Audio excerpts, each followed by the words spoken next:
Welcome to it's TV. నేను మీ నాగరాజు బైర్శెట్టిని. దేశవ్యాప్తంగా తమిళనాడు, కేరళ, అస్సాం, పశ్చిమ బెంగాల్ రాష్ట్రాలతో పాటు కేంద్రపాలిత ప్రాంతమైన పుదుచ్చేరికి కూడా ఏప్రిల్ ఎన్నికలు జరగనున్నాయి. ఇందులో భాగంగా ఈ నెల 9న ఎన్నికలు కూడా ఉన్నాయి. ఇందులో భాగంగా ఎన్డీఏ కూటమి అభ్యర్థిగా, ముఖ్యంగా ఎన్ఆర్ కాంగ్రెస్ పార్టీ అభ్యర్థిగా యానం ఎమ్మెల్యే అభ్యర్థిగా బరిలోకి దిగారు మల్లాడి కృష్ణారావు గారు.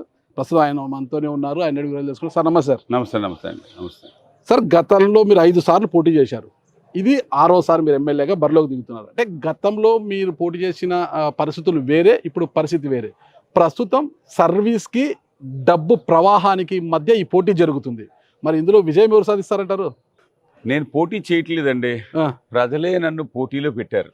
మీరు ఉండాలి అని. మిగతా వాళ్ళు నాకు ఆ పార్టీ సీటు కావాలి, ఈ పార్టీ సీటు కావాలని ఢిల్లీ వరకు తిరిగిన వాళ్ళు.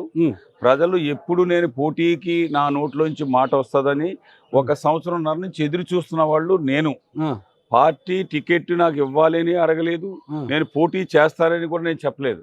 పార్టీ టికెట్ అడగపోయినా నా క్యాండిడేట్ ఎన్ఆర్ పార్టీ తరఫున నా క్యాండిడేట్ మల్లాడి కృష్ణారావు అని సీఎం గారు మార్చి 15వ తారీఖున వేలాది జనంలో అతను అనౌన్స్ చేశారు. అప్పుడు ప్రజలకి నేను లాస్ట్ డే వరకు కూడా 23వ తారీఖు లాస్ట్ డే అయితే లాస్ట్ మినిట్లోనే నామినేషన్ వేయడం జరిగింది. ఇది ప్రజల కోరిక మేరకు యానం ప్రజలు మరలా పెద్ద ఆయన పరిపాలన రావాలి అనుకుని కోరుకున్న విధంగా నేను నామినేషన్ వేసి నేను ఉన్నాను తప్ప డబ్బు, మందు అన్నీ కూడా నా సర్వీసు, ముందు చేసిన సర్వీసు, రాబోయే రోజుల్లో సర్వీస్ దగ్గర ఎన్ని కోట్లు ఖర్చు పెట్టినా కానీ దిగదుడిపండి. అసలు దాన్ని అలా మేము పట్టించుకోండి.